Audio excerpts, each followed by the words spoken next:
Good morning, Namaskar.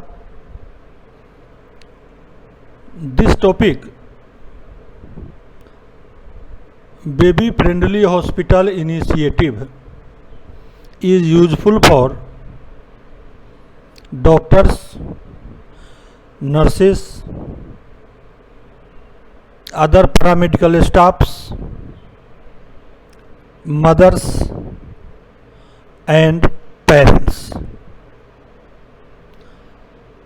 Term is baby friendly hospital initiative.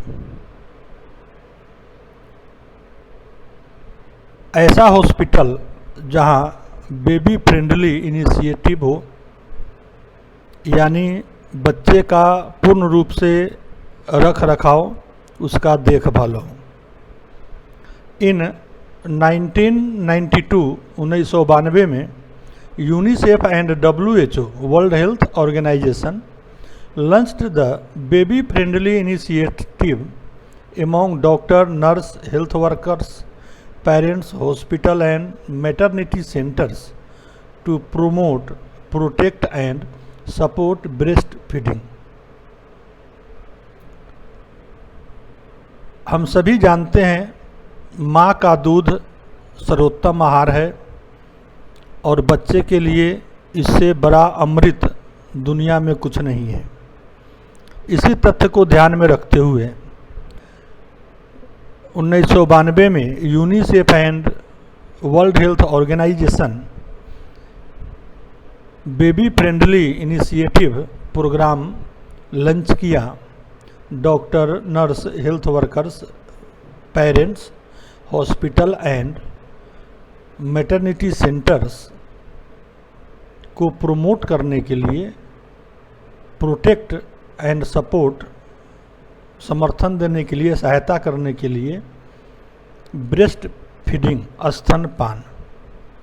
अभी वर्तमान समय में ये देखा जा रहा है कि यंग जनरेशन में लेडीज अपने बच्चे को दूध पिलाना नहीं चाहती, चाहे इसका कारण जो भी हो, और सिजेरियन डिलीवरी, सिजेरियन सेक्शन के बाद, दवाओं के प्रयोग के बाद दूध कम जाता है या बंद हो जाता है।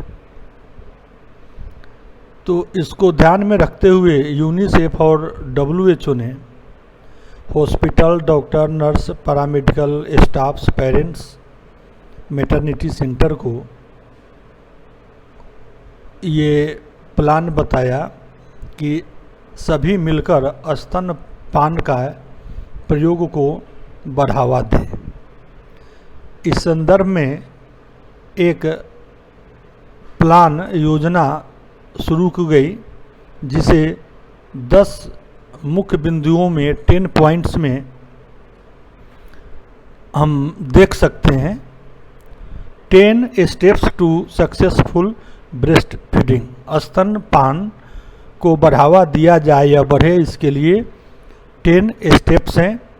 Revised 2018 and critical management procedure. Number 1 is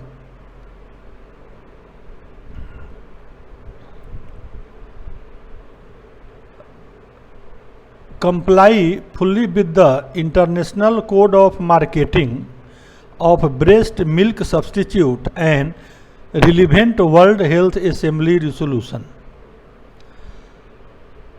international code of marketing जो है ब्रेस्ट मिल्क सब्सटीट्यूट्स, मीन्स बाज़ार में ब्रेस्ट मिल्क के बदले इसके जगह पर जो डब्बा का दूध मार्केट में उपलब्ध है, दूसरे दूध उपलब्ध हैं, उसे हेल्थ असेंबली में पास करना।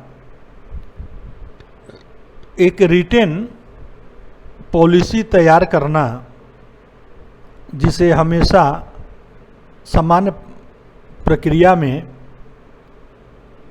बच्चे से संबंधित उसके पेरेंट्स और स्टाफ में एक कम्युनिकेशन हो, वार्तालाप हो, इससे संबंधित जो असावधानी हो उसे दूर किया जाए। और एक ongoing monitoring and data management system तैयार किया जाए कि इसका कितना प्रयोग बढ़ा है, हो रहा है, और इसमें क्या क्या सावधानी बरतनी चाहिए या सुझाव देना चाहिए। Number 2, ensure that staff have sufficient knowledge, competence and skill to support breast feeding. ये हॉस्पिटल स्टाफ की भी जिम्मेवारी होती है कि जन्म के तुरंत बाद स्तनपान का हम शुरुआत करें और उसमें जो माँ है उसको सहयोग दें और उसे इसके बारे में समझाएं। Discuss the importance and management of breast feeding with pregnant woman and their families. जो एक्सपेक्टेंट मदर है, गर्भवती महिला है, उसके और उसके परिवार वालों के साथ मिलकर स्तनपान के लाभ के बारे में बातचीत की जाए कि इसका महत्व क्या है।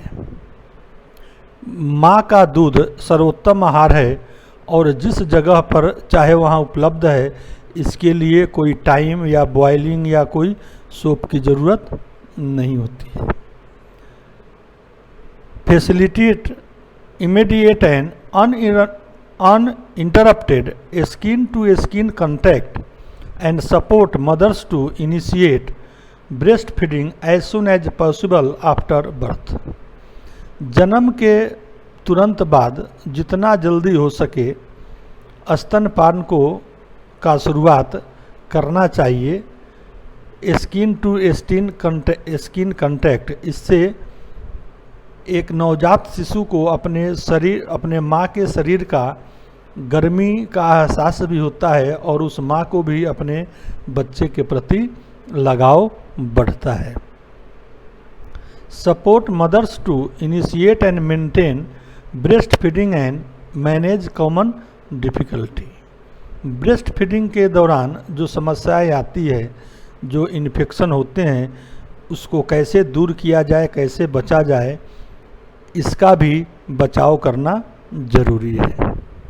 Number 6 is do not provide breast feed newborn any food और fluid other than breast milk unless medically indicated.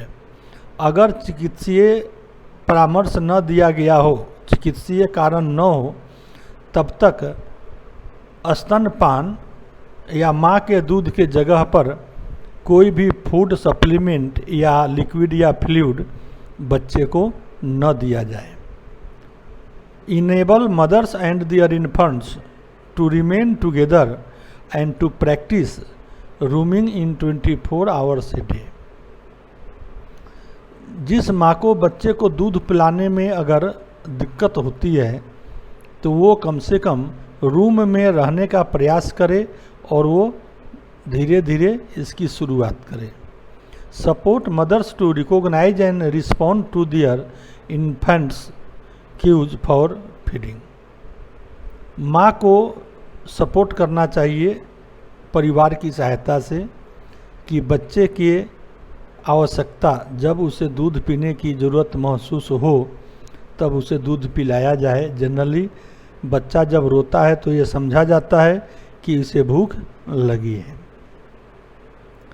Council mothers on the use of risk of feeding bottles, teats and pacifiers. माँ को यह समझाना चाहिए कि बाहर का दूध या बोतल का दूध पिलाने से या जो भी बाहरी साधन है उसका उपयोग करने से क्या रिस्क हो सकता है।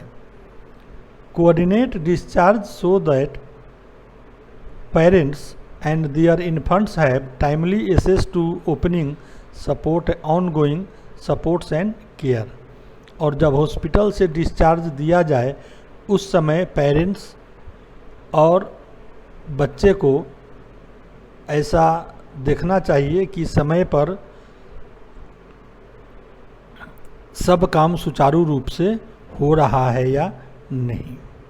ऐसा देखा गया है कि जो बच्चे बाहर का दूध पीते हैं, माँ का दूध नहीं पीता है, उन बच्चों का इम्यून सिस्टम कमज़ोर होता है, बार बार सर्दी जुकाम होना और बहुत सी बीमारियों का घर हो जाता है।